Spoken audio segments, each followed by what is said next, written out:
Garden ರಸ್ತೆಯತ್ತ ತಿರುಗಿ ನೋಡ್ತಾ ಇಲ್ಲ ಪಾಲಿಕೆ.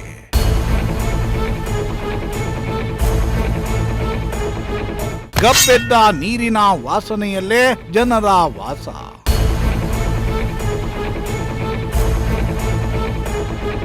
ಅಧಿಕಾರಿಗಳ ನಿರ್ಲಕ್ಷ್ಯಕ್ಕೆ ಸೊಗಡು ಶಿವಣ್ಣ ಗರಂ.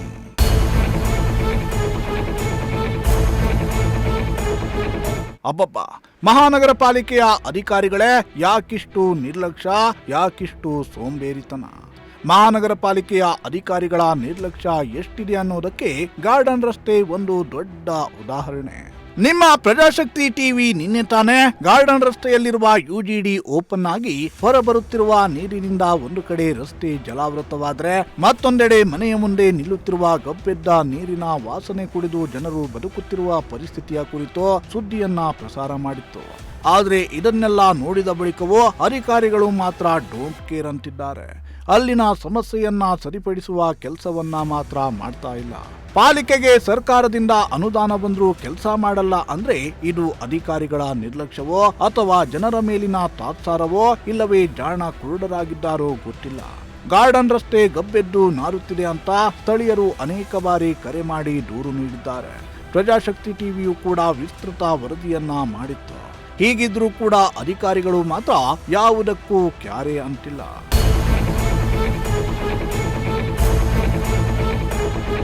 ಹೌದು ವೀಕ್ಷಕರೇ, ಈ ದೃಶ್ಯಗಳನ್ನ ಒಮ್ಮೆ ನೋಡ್ಕೊಂಡ್ಬಿಡಿ.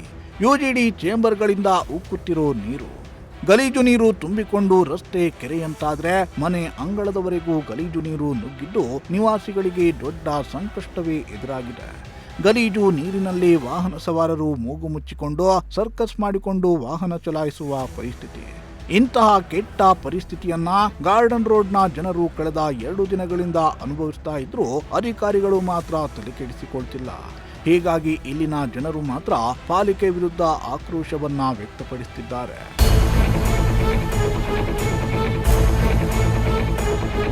ಯುಜಿಡಿ ನೀರು ಭಾರಿ ಪ್ರಮಾಣದಲ್ಲಿ ಹರಿಯುತ್ತಿರುವುದರಿಂದ ಓಡಾಡುವುದಕ್ಕೂ ಕೂಡ ತುಂಬಾ ತೊಂದರೆ ಆಗ್ತಾ ಇದೆ. ರೋಗಗಳು ಹರಡುವ ಭೀತಿಯಲ್ಲಿ ನಾವಿದ್ದೇವೆ. ಆದಷ್ಟು ಬೇಗ ಅಧಿಕಾರಿಗಳು ಈ ಬಗ್ಗೆ ಗಮನ ಹರಿಸಿ ನಮ್ಮ ಸಮಸ್ಯೆಯನ್ನ ಬಗೆಹರಿಸಿಕೊಡಬೇಕು ಅಂತ ಸ್ಥಳೀಯರು ಕೇಳಿಕೊಂಡರು.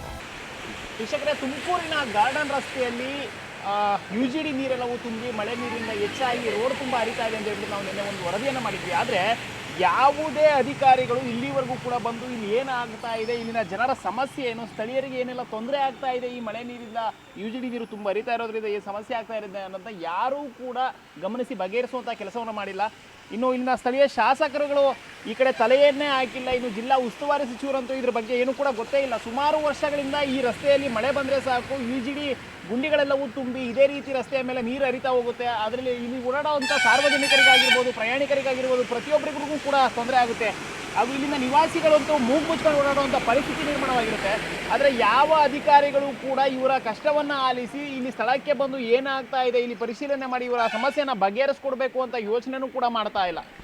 ನಮ್ಮ ಜಿಲ್ಲಾ ಉಸ್ತುವಾರಿ ಸಚಿವರಾಗಿರೋಂಥ ಪರಮೇಶ್ವರ್ ಅವರು, ಇನ್ನು ಕಾಂಗ್ರೆಸ್ ಶಾಸಕರುಗಳು ಅವರೆಲ್ಲ ಹೋಗಿ ಹೊಸಪೇಟೆಯಲ್ಲಿ ಸಮಾವೇಶ ಮಾಡಬೇಕು, ನಾವು 2 ವರ್ಷ ಸಾಧನೆ ಮಾಡಿದ್ದೀವಿ ಅಂತ ಹೇಳ್ಬಿಟ್ಟು ಸಮಾವೇಶ ಮಾಡೋದ್ರಲ್ಲಿ ಬ್ಯುಸಿ. ಆದರೆ ಇನ್ನು ಇಲ್ಲಿನ ಸ್ಥಳೀಯ ಶಾಸಕರುಗಳು, BJP ಶಾಸಕರುಗಳು ಏನಿದ್ದಾರೆ ಅವರೆಲ್ಲರೂ ಕೂಡ ಆ ಕಾಂಗ್ರೆಸ್ ಶಾಸಕರನ್ನ ಲೇವಡಿ ಮಾಡೋದ್ರಲ್ಲಿ ಬ್ಯುಸಿ ಆಗಿದ್ದಾರೆ. ಅವು ಎಲ್ಲ ಕೆಲಸವನ್ನು ಮಾಡ್ತಾ ಇರೋದು ಇವರು, ಅವರ ಲೇವಡಿ ಮಾಡ್ತಾ ಇದ್ದಾರೆ, ಅವರು ಸಮಾವೇಶ ಮಾಡ್ತಾ ಇದ್ದಾರೆ. ಬಿಟ್ಟು ಇಲ್ಲಿ ಜನರ ಕಷ್ಟವನ್ನು ಆಲಿಸಿ ಪರಿಹಾರ ಮಾಡುವಂಥ ಕೆಲಸವನ್ನು ಯಾರೂ ಮಾಡ್ತಾ ಇಲ್ಲ. ಇನ್ನು ನಮ್ಮ ಜಿಲ್ಲಾಡಳಿತ, ಮಹಾನಗರ ಪಾಲಿಕೆ ಅಧಿಕಾರಿಗಳು ಮಾತ್ರ ನಮಗೂ ಇದಕ್ಕೂ ಸಂಬಂಧವೇ ಇಲ್ಲ, ಇದು ನಮ್ಮ ಜಿಲ್ಲೆಯಲ್ಲಿ ಇಲ್ವೇನೋ ಅನ್ನೋ ರೀತಿಯಲ್ಲಿ ಕಣ್ಮುಚ್ಕೊಂಡು ಕುಳಿತಿರೋವಂಥದ್ದು. ಇಲ್ಲಿ ಸಾರ್ವಜನಿಕರು ಹೇಗಾದರೂ ಓಡಾಡಲಿ, ನೀರು ಬರ್ತಾ ಇದೆ, ಓಕೆ, ನೀರು ಬರಲಿ, ಅದರಲ್ಲೇ ಕೊಚ್ಕೊಂಡು ಹೋಗ್ಲಿ, ಅವ್ರಿಗೆ ಸಿಡಿಲಿ, ಮನೆ ಒಳಗೆ ನೀರು ನುಗ್ಲಿ, ಇಲ್ಲಿ ಇರೋರು ಮೂಗು ಮುಚ್ಕೊಂಡು ಓಡಾಡಲಿ, ಅದು ಅವ್ರಿಗೆ ಬೇಕಾಗಿಲ್ಲ. ಈಗ ನಾವು ಇಲ್ಲಿ ಸ್ಥಳೀಯರಿದ್ದಾರೆ, ಅವ್ರನ್ನ ಮಾತಾಡಿಸ್ತಾ ಹೋಗೋಣ, ಏನೆಲ್ಲ ಸಮಸ್ಯೆ ಆಗ್ತಾ ಇದೆ ಅವ್ರನ್ನ ಕೇಳೋಣ ಬನ್ನಿ. ಏನು ಸಮಸ್ಯೆ ಆಗ್ತಾ ಇದೆ ಸರ್? ಮಳೆ ಬಂದಾಗೆಲ್ಲ ಯಾವಾಗಲೂ ಇದೇ ರೀತಿ ಆಗುತ್ತೆ ಸರ್. ಇಲ್ಲಿ ನೋಡಿದ್ರೆ ಮಕ್ಕಳು ಮರಿ ಇದ್ದಾವೆ ನಮಗೆ. ಅದು ಬಾತ್ರೂಮಿಂದ ಎಲ್ಲ ನೀರು ಬಂದು ತೊಟ್ಟಿ ನಮಗೆ ಇದೆ, ಕುಡಿಯೋಕ್ಕಿರೋದೇ ಈ ತೊಟ್ಟಿಗೆಲ್ಲ ಬಾತ್ರೂಮ್ ನೀರು ನುಗ್ಗಿದ್ರೆ ನಾವು ಹೆಂಗೆ ಸರ್ ಯೂಸ್ ಮಾಡೋದು? ಮನೆ ಒಳಗಡೆ ಎಲ್ಲ ನೀರು ನುಗ್ತಾ ಇದೆ. ಯಾರಿಗೆ ಹೇಳಿದ್ರು ಬರ್ತಾ ಇಲ್ಲ. ನೋಡಾಕ್ತೀವಿ, ಏನಂತ ಹೇಳ್ತಾ ಇದ್ದಾರೆ? ಮಾಡ್ತಾ ಇದೀವಿ ಅಂತ ಇದ್ದಾರೆ. ಏನು ಕ್ಲೀನ್ ಮಾಡೋಕ್ಕೆ ಬರ್ತಾ ಇಲ್ಲ ಸರ್. ಕ್ಲೀನ್ ಮಾಡಕ್ ಬರ್ತಾ ಇಲ್ಲ. ಅಧಿಕಾರಿಗಳು ಸುಮ್ಮನೆ ಬೇಜವಾಬ್ದಾರಿ ಉತ್ತರ ಕೊಡ್ತಾ ಇದ್ದಾರೆ. ಬೇಜವಾಬ್ದಾರಿ ಉತ್ತರ. ಕಂಪ್ಲೇಂಟ್ ಮಾಡಿದ್ರು ಅವ್ರಿಗೆ? ಎಲ್ಲರಿಗೂ ಕಂಪ್ಲೇಂಟ್ ಮಾಡಿದ್ದಾರೆ ಸರ್. ಇಲ್ಲಿ ಆಗ್ತಾ ನೋಡಿ ಸರ್, ಮಗು ಬೇರೆ ಐತೆ, ಇಲ್ಲಿ ಮಗು ಬೇರೆ ಹುಷಾರಿಲ್ಲ. ಆ ಬಾತ್ರೂಮ್ ನೀರು ನಾವು ಹೆಂಗೆ ಸರ್ ಮಕ್ಕಳನ್ನೆಲ್ಲ ವಾಶ್ರೂಮ್ ಕರ್ಕೊಂಡು ಹೋಗೋದು ಹೇಳಿ ಸರ್? ತುಂಬ ಸಮಸ್ಯೆ ಆಗ್ತದೆ. ತುಂಬ ಸಮಸ್ಯೆ ಆಗ್ತಾ ಇದೆ ಸರ್ ಇಲ್ಲಿ.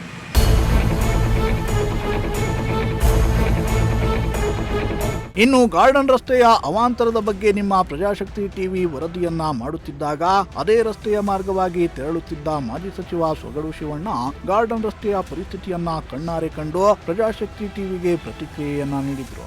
ಪ್ರತಿ ಬಾರಿಯ ಮಳೆಗಾಲದಲ್ಲಿಯೂ ಕೂಡ ಇಲ್ಲಿ ಇದೇ ರೀತಿಯ ಸಮಸ್ಯೆ ಮರುಕಳಿಸುತ್ತಿದೆ. ಎಷ್ಟೋ ಬಾರಿ ಅಧಿಕಾರಿಗಳಿಗೆ ದೂರು ನೀಡಿದ್ರೂ ಕೂಡ ನೋ ಯೂಸ್ ಅಂತ ಅಧಿಕಾರಿಗಳ ವಿರುದ್ಧ ಸೊಗಡು ಶಿವಣ್ಣ ಗರಂ ಆದ್ರು.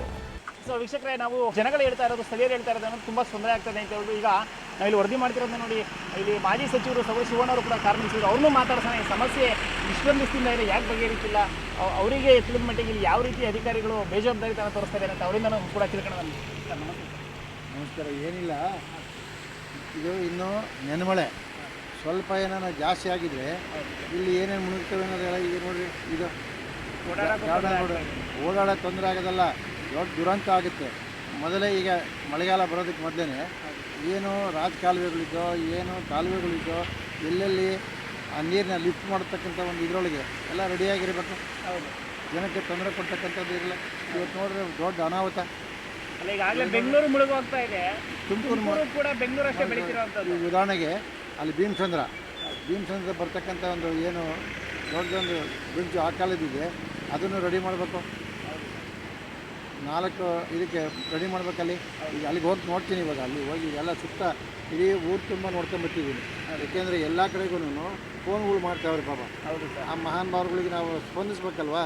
ಏನಾನ ಹೆಚ್ಚು ಕಮ್ಮಿ ಆದರೆ ನಾನು ಇವಾಗ ಕಮಿಷನರ್ಗೆ ಹೇಳ್ತೀನಿ, ಮಾತಾಡ್ತೀನಿ. ಇಲ್ಲಿ ಸ್ಥಳೀಯ ಶಾಸಕರುಗಳಿಗೆ, ಅಧಿಕಾರಿಗಳಿಗೆ ನಾನು ಇನ್ನೊಬ್ಬ ರಾಜಕಾರಣಿ ಹೆಸರು ಹೇಳೋಕ್ಕೆ ನಾನು ಅವ್ನ ಮಕ್ಕ ನೋಡೋಕ್ಕೂ ನಾನು ತಯಾರಿಲ್ಲ.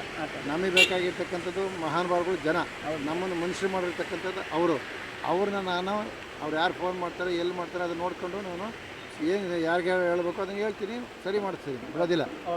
ಒಳ್ಳೇದಪ್ಪ.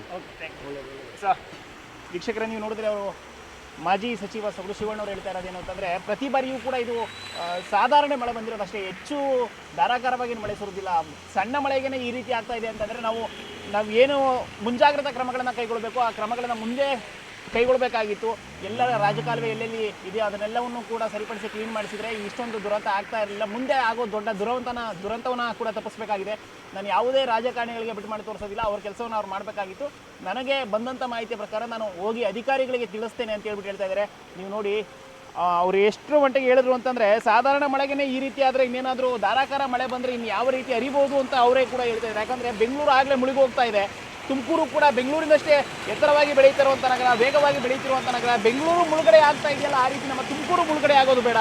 ಜಿಲ್ಲಾಡಳಿತ ಆಗಲಿ, ಮಹಾನಗರ ಪಾಲಿಕೆ ಅಧಿಕಾರಿಗಳಾಗಲಿ ಆದಷ್ಟು ಬೇಗ ಈ ಸಮಸ್ಯೆ ಬಗ್ಗೆ ಗಮನ ಹರಿಸಿ ಬೆಂಗಳೂರ ರೀತಿ ತುಮಕೂರನ್ನು ಮಾಡೋದು ಬೇಡ. ತುಮಕೂರು ತುಂಬ ಚೆನ್ನಾಗಿದೆ, ಸ್ವಚ್ಛ ನಗರ ಅಂತ ಯಾವ ರೀತಿ ಹೇಳ್ತಾ ಇದೀವೋ ಅದೇ ರೀತಿ ಸ್ವಚ್ಛವಾಗಿ ಇಟ್ಕೊಳ್ಳೋಣ.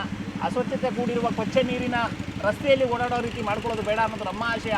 ಸಂಬಂಧಪಟ್ಟಂಥ ಅಧಿಕಾರಿಗಳು ಆದಷ್ಟು ಬೇಗ ಇದ್ರ ಬಗ್ಗೆ ಗಮನ ಹರಿಸಿ ಸಮಸ್ಯೆಯನ್ನು ಬಗೆಹರಿಸ್ಕೊಡ್ಬೇಕು ಅನ್ನೋದು ನಮ್ಮ ಆಶಯ ಕೂಡ ಹೌದು. ಕ್ಯಾಮ್ರಾ ಪರ್ಸನ್ ಸಂಜಯ್ ಜೊತೆ ಪುನೀತ್, ಪ್ರಜಾಶಕ್ತಿ ಟಿವಿ, ತುಮಕೂರು.